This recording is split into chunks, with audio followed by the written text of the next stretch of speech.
Welcome to today's episode, where we are honored to have Dr. Vasudeva Das, a renowned scholar with an illustrious international reputation. Dr. Das holds a PhD in Applied Management and Decision Sciences with a focus on leadership and organizational change from Walden University, and an M.Ed. Phil in Critical and Creative Thinking from Enugu, Nigeria. Dr. Das has contributed significantly to academic thought with over 35 publications in international peer-reviewed journals. His work often explores cutting-edge topics such as leadership, management, and decision-making processes, and he has authored pivotal studies including a comparative analysis of Carter and Height's change models, strategies for de-escalation of COVID-19 related fraud, and innovative approaches to leadership in faith-based nonprofits.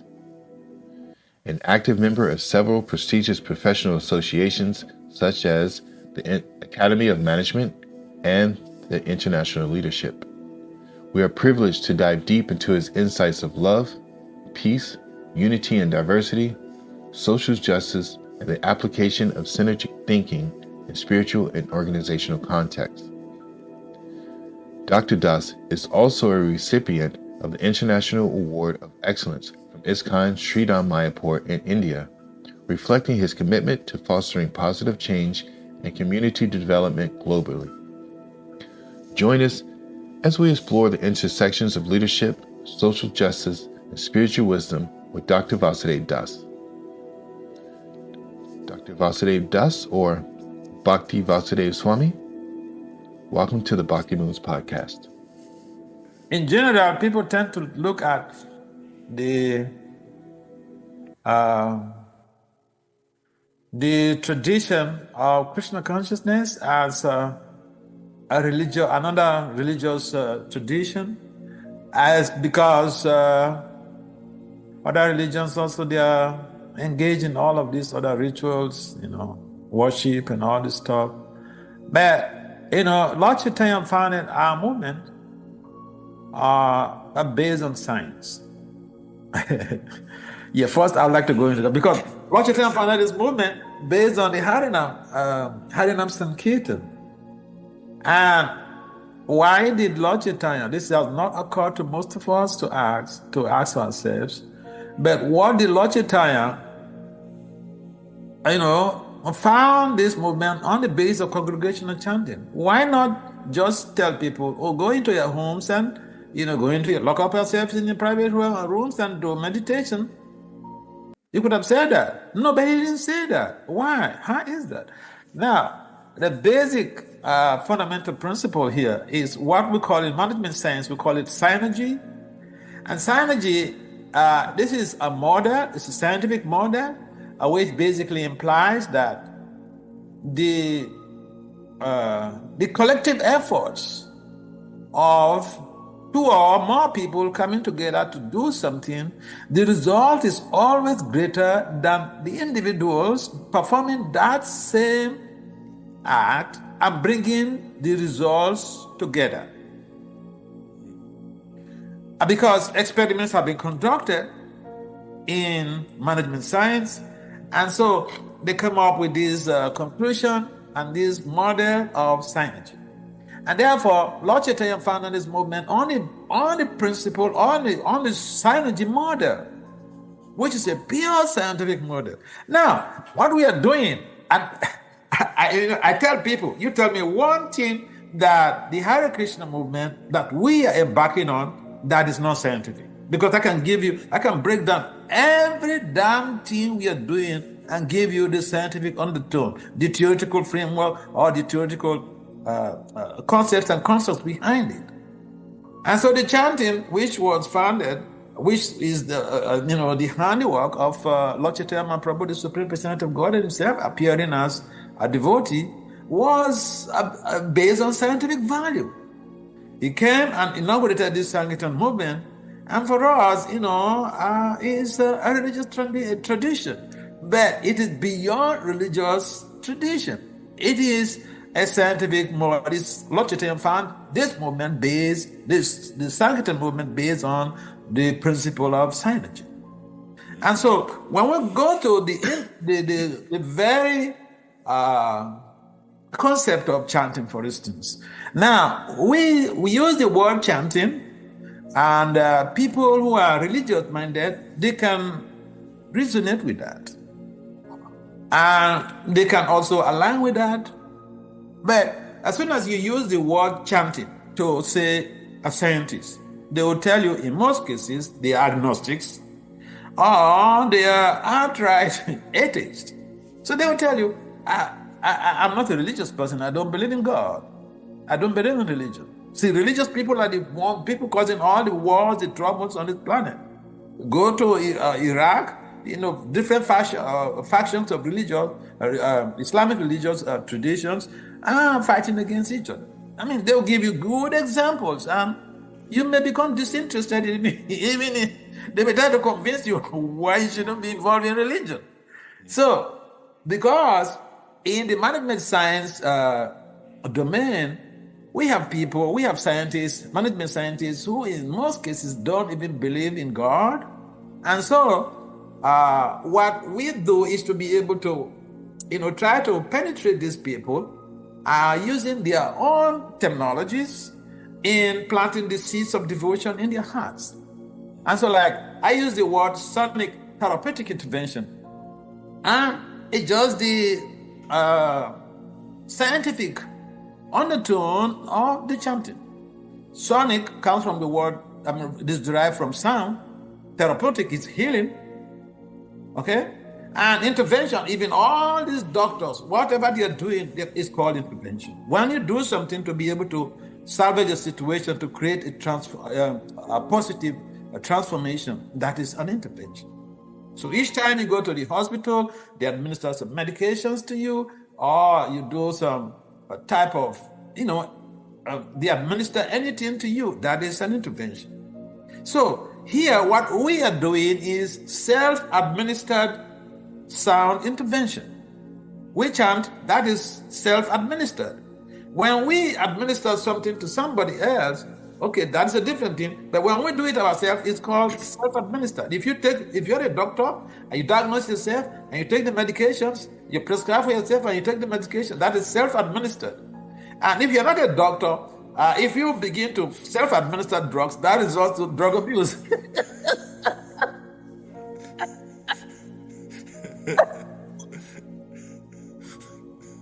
Yeah. Need the license.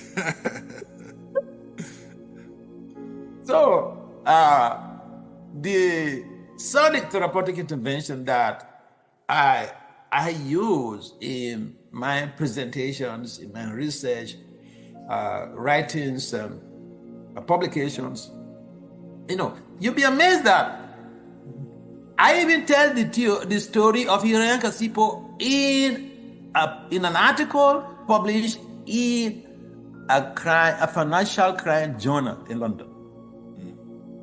Financial crime journal. What you will imagine? What does Hiranyakasipu have to do with this?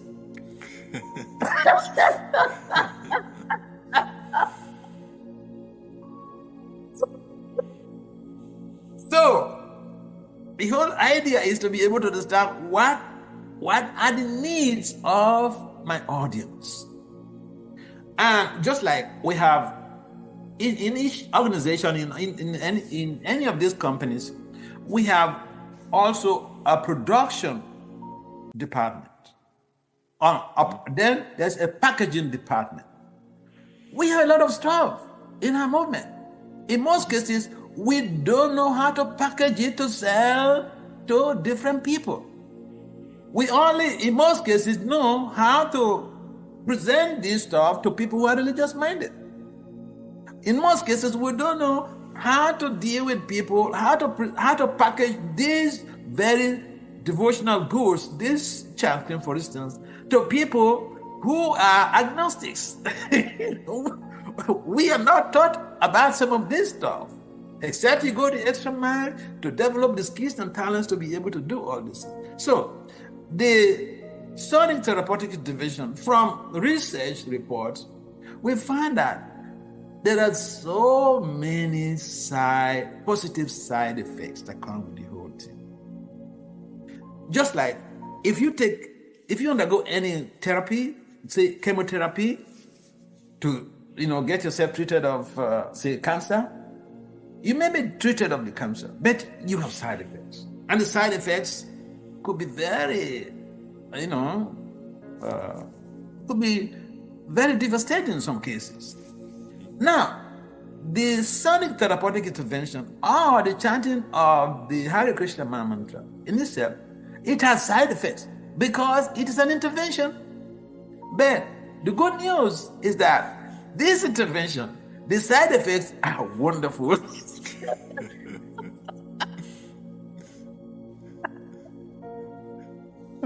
Yeah, because I give you an example. And this I'm talking about science. The science of chanting, the science of Sonic Therapeutic Intervention. Now, there are a number of benefits that accrue with the chanting. Keep in mind that the purpose of this chanting is Krishna Prema Pumatu Maha, to attain pure love for Krishna. But in that endeavor, there are, it's like you have a car, you buy a new, say, you buy a Tesla, a new Tesla. And then you have a child who is fond of playing with tires.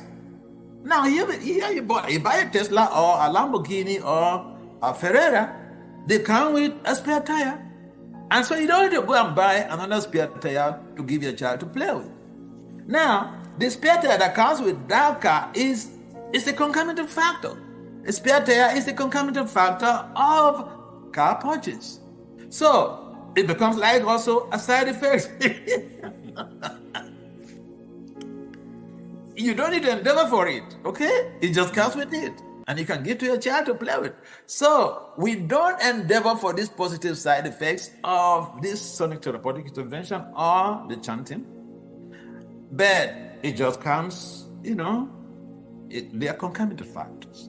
They come along with it without our own extra endeavor.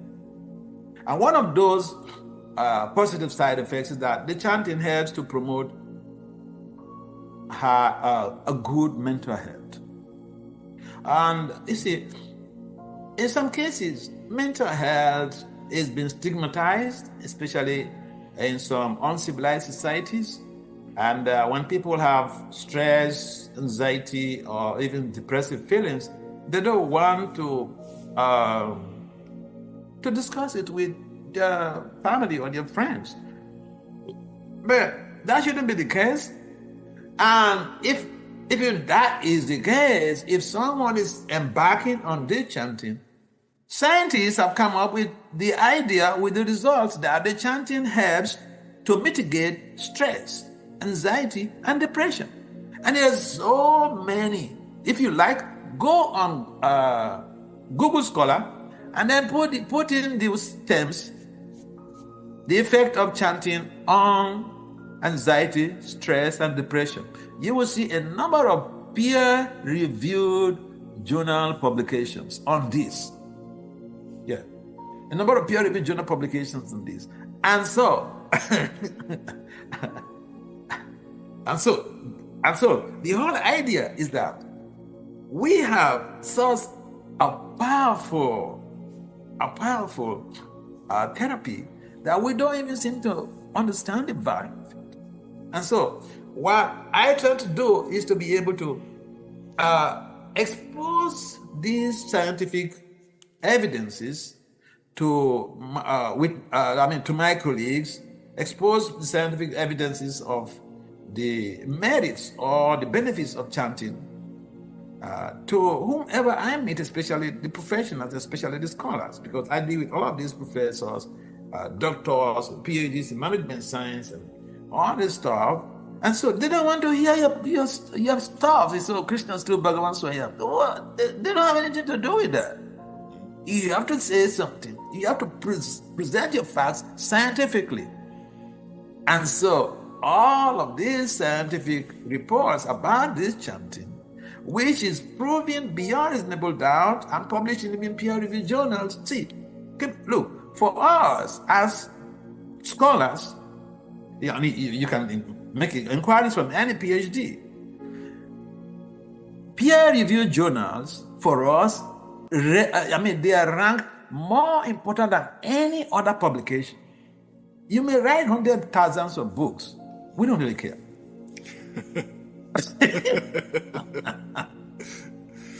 Have you sold your ideas to professional colleagues who will vet your ideas and give their verdict? Yes, let it be published for the members of the academia. It's very, very challenging. Anybody can get an idea, right? You don't have someone who has to, come and tell you that, I don't accept this or whatever. You just have your idea, you write your book and you sell it. But peer-reviewed publications, they are scientific publications, and anything you are putting in there must have scientific connotation. You must prove it beyond reasonable doubt through research. And there are different ways of conducting the research. Methodologies, for instance, quantitative method, qualitative method, and mixed methods. Mixed methods means quantitative, an integration of quantitative and qualitative methods. So it is far out there for the common man on the street. And therefore, if you win one of these top scholars, it's like you won a whole community to Krishna consciousness. Because these are the people who are the advisors to the top government functionaries. They are the advisors to the heads of state, governors, and commissioners and all this stuff. At the same time, in their localities, they are also the traditional heads. On school campuses, the professors, they are viewed as demigods. Yeah. So when we win one guy, from scientific perspective, we win one guy, it's like we have gained so much. And that is why Prabhupada was very much interested in going to the universities himself to give classes. So, talking about the chanting. Now, I'll mention about the mental health aspects of the benefits of the chant, that it promotes good mental health in terms of promoting situations that mitigate or reduce the vulnerability to anxiety, stress, depression, burnout. These are all different type of, mental health challenges that people face.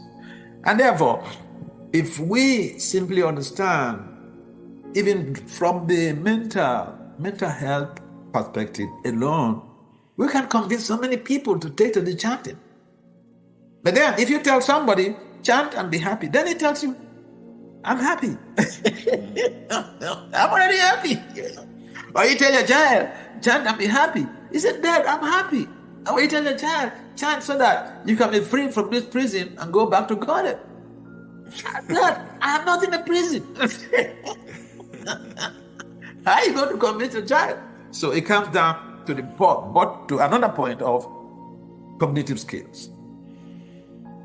In education, I remember conducting research, unpublished research some years ago with undergraduate studies, trying to evaluate their grades prior in comparison to when they were chanting and before they came to Krishna consciousness. And all of those research participants mentioned that their grades improved when they were chanting compared to before they came into the chant. So that is a practical way, a practical example, and that basically we may say, well, that is a qualitative phenomenological study. Yes, but there are also quantitative researches that are proving beyond reasonable doubt that the chanting, for instance, helps to promote high attention span. See, when you talk about quantitative research, these are research study results that you can generalize anywhere. They are norms of academic society. You can present anywhere. It's not that I believe and you don't believe. Who are you not? Who are you to reject it? The specialists, they've gone to perform the experiment. They've checked out the things and then they conduct the experiment. This is their result. So the chanting also helps to improve attention span. Now, attention span is one of those fundamental factors that determines our success even in our careers. Because we need to be focused when we are on the job. We need to be focused when we are reading. We need to be focused when whatever we are doing, we need to be focused. But then in a Kali Yoga, attention span is reduced to a very great degree. And so those who are chanting, they have higher attention span. Now, another thing about the cognitive skills is that the chanting also helps in improving memory. These are all documented in scientific literature. They are published in scientific literature, okay? It's not that someone believes and another person does not believe. Yeah. So, we have all of these amazing positive side effects of this chanting. Even in regards to promoting high educational values. So the cognitive skills that people can improve on are very much demanded in modern society because whatever you need to do or whatever you have to do, you need high cognitive skills to be able to, help you create a balance. So yeah, this is what the researchers have come up with regarding our own chant. And these are people that you don't see come to our temple and put on tilak. So they are unbiased. One of the factors in research is the researcher biased? No, they are completely unbiased. They are not part of you. They just experiment with what you are doing. And they come up with the result and have them published. So these are typical cases of unbiased research. Do they then start chanting afterwards? Some do. And see, even just recently, I saw one research publication. You see, the important factor is that, for instance, if someone is even in your home, in an environment where the chanting is going on, and if even they're not chanting now, they will be affected, not me. They'll be affected because Krishna is not different from his holy names. So you're remarking with Krishna's holy names, all in the name of experiment? Oh, you're in for it. I mean, it's like someone taking prasadam and he thinks, oh, these are the Krishna, their food is so sweet and it's free. Give me more. Okay, eat it. Yeah, so these are things that, we look at from the scientific perspective regarding what we are doing. Now, some of the other researches that border on health are like dementia. Now, some research reports on this chanting have it to bear that the chanting actually helps to mitigate the effects of dementia. So they've experimented on this stuff. And so if people can just understand the scientific benefits or the scientific evidences that are rooted in the benefits of chanting, the so-called material benefits of chanting, I think that people will voluntarily want to chant if even they don't want to go back to God.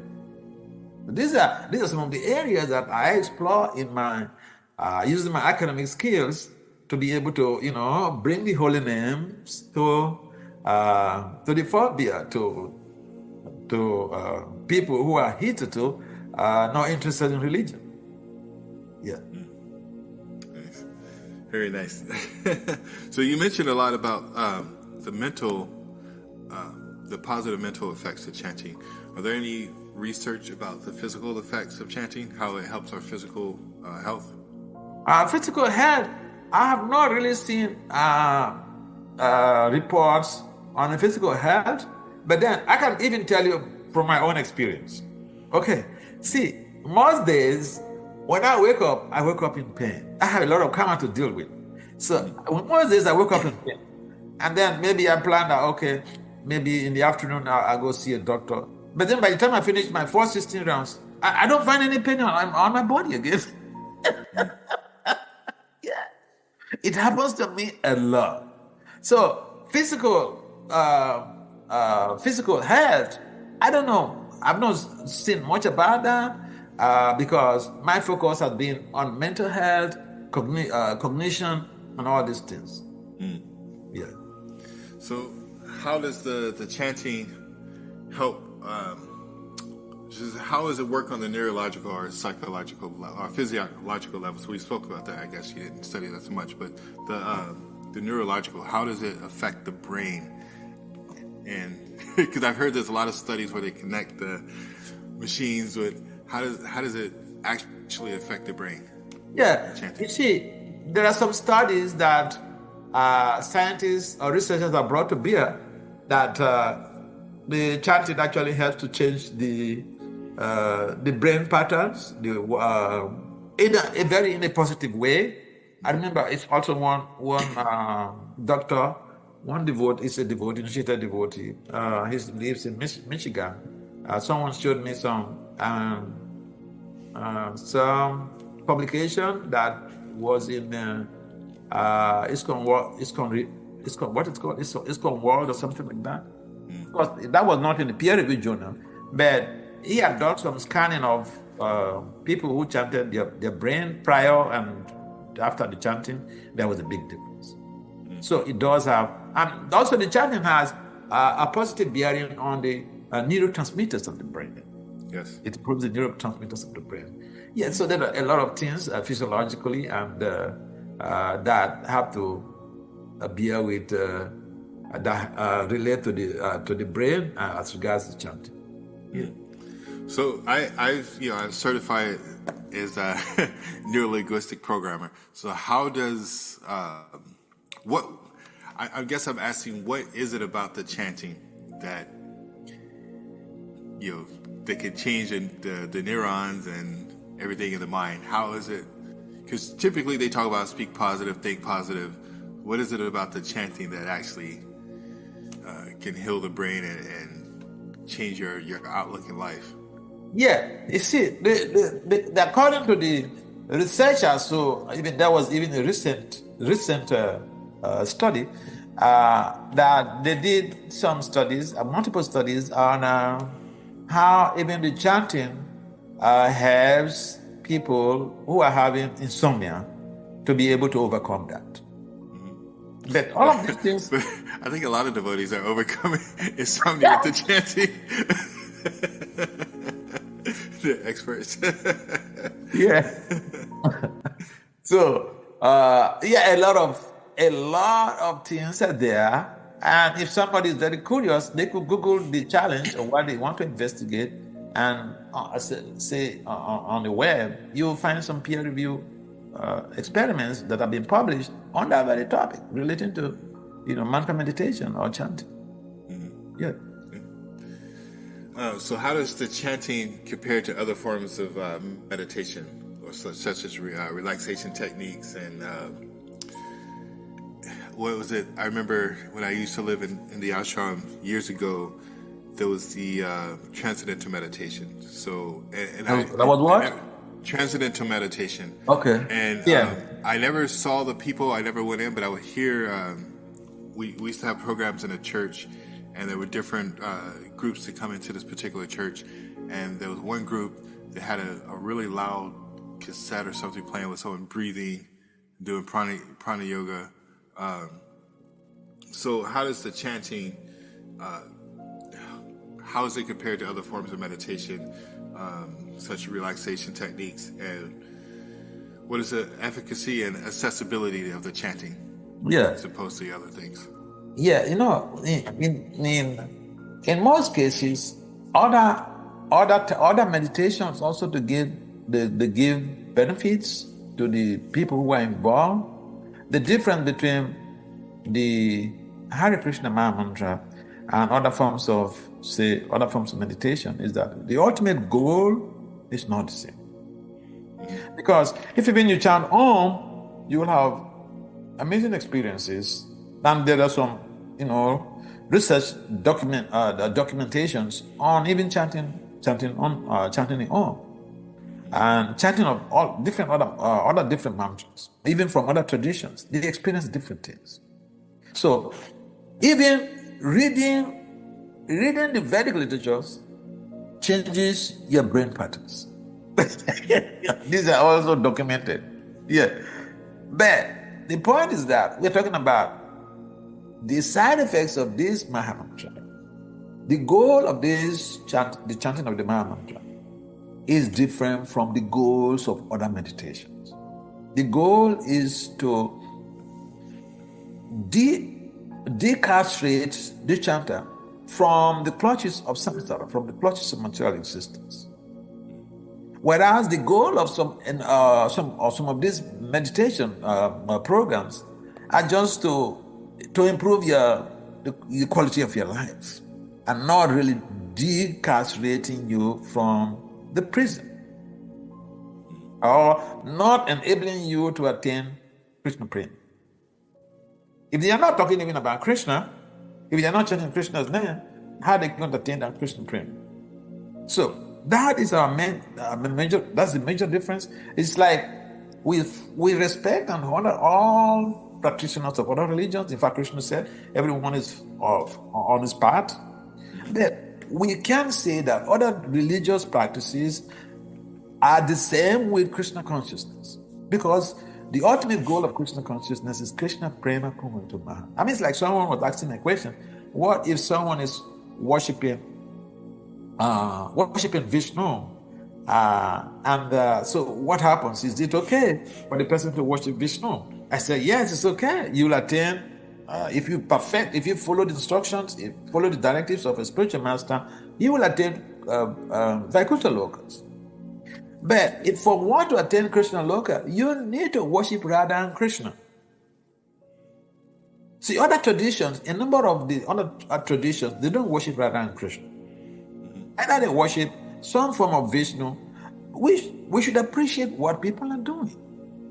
But when we talk about pure love for Krishna, that is easily achieved through the process of pure devotional service to Radha and Krishna. And in fact, Prabhupada mentions in his diary about the Jaladuta, he documented a poem. He said, Krishna taba punya habeba epunya kuribijabi Radharani kuserabe druva ati bole tumaita. He said, brother, see, the road is pretty easy if we please Srimati Radharani. Without pleasing Srimati Radharani, attaining Krishna could become such a turbulent flight. So many people, a little off topic, because so many people take away I guess you would say, the feminine aspect in religion or spirituality. And I understand why, it's not there so much, but how do we develop a stronger focus on Srimati Radharani? And to tie it back in, how do we do that through the chanting of Hare Krishna? Okay. Yeah. Even the chanting of the Hare Krishna Maha-mantra is basically a mantra that is 16 words and 32 syllables, but we understand that those 16 words, one of those words is the evocative word, evocative form of Radha. And therefore, if we please Radharani, even based on the scriptures, I was reading one book written by Raghunath Das Goswami on Srimati Radharani, the different names of Srimati Radharani and their importance in our devotional culture, how to tap into that to grow. So the bottom line is that if we want to attain, say, we want to reach out to President Biden, you have to go through a security check. You don't just walk into bite. Oh yeah. So materially speaking, we have this system that you can't just meet the president or the head of state without, passing through those who are working with him or those who are under him. Similarly, in the devotional arena, Radharani is the chief of devotion. She is the mother of devotion. And therefore, no one, even in the spiritual world, she is in charge of everything, and every other gopi is working under her auspices. And so, for us, we have to be able to understand that our devotional life, the progress of our devotional culture will be expedited if we please Srimati Radharani. But how do we please Srimati Radharani? By pleasing the spiritual master, Srimati Radharani is automatically pleased. By pleasing Prabhupada, Srimati Radharani is automatically pleased. Because we don't have that spiritual vision to be able to understand how and when, what to do to be able to please Srimati Radharani. Therefore, the expansion of Krishna comes in the form of the spiritual master, the mercy incarnation of Krishna, to be able to guide us and direct us. And so even the chanting of the holy names is so powerful that when we chant this holy name purely, we will experience Krishna and Radha on our terms. But, in most cases, sometimes it is so difficult, even in the beginning, for people to chant, for people to sit down and chant, or people to just to chant. And therefore, it is important that first we have to understand that we are only going to be successful in our devotional culture, in our devotional career, based on what Prabhupada said, if we please Srimati Radharani, and the representative of Srimati Radharani is the spiritual master.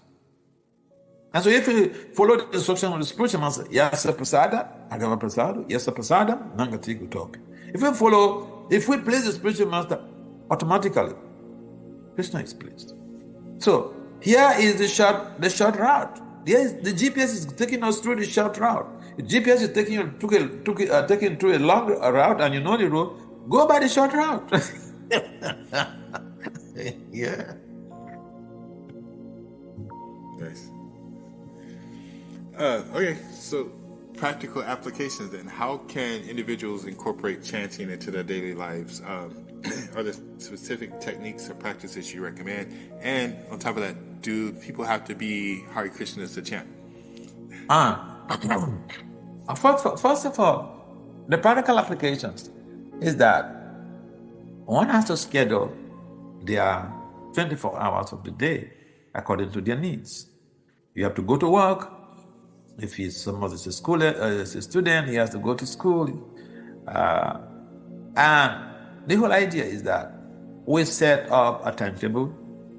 I mean, I met some people in the past who said, because of work, I'm very busy, I don't have the time to chant.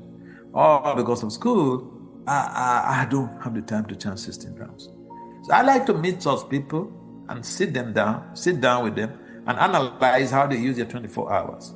I did that with one of my friends. He's a pediatrics now, medical practitioner. So when he was doing his MD, he's specializing in his MD, I had met him, and then we were going for a program. He got attracted to me, so I came to his community. He got attracted to me, so he was traveling with me to different programs. So I remember one day we were in the car, someone was driving the car, and he turned to me and said, Maharaj, can I ask a question?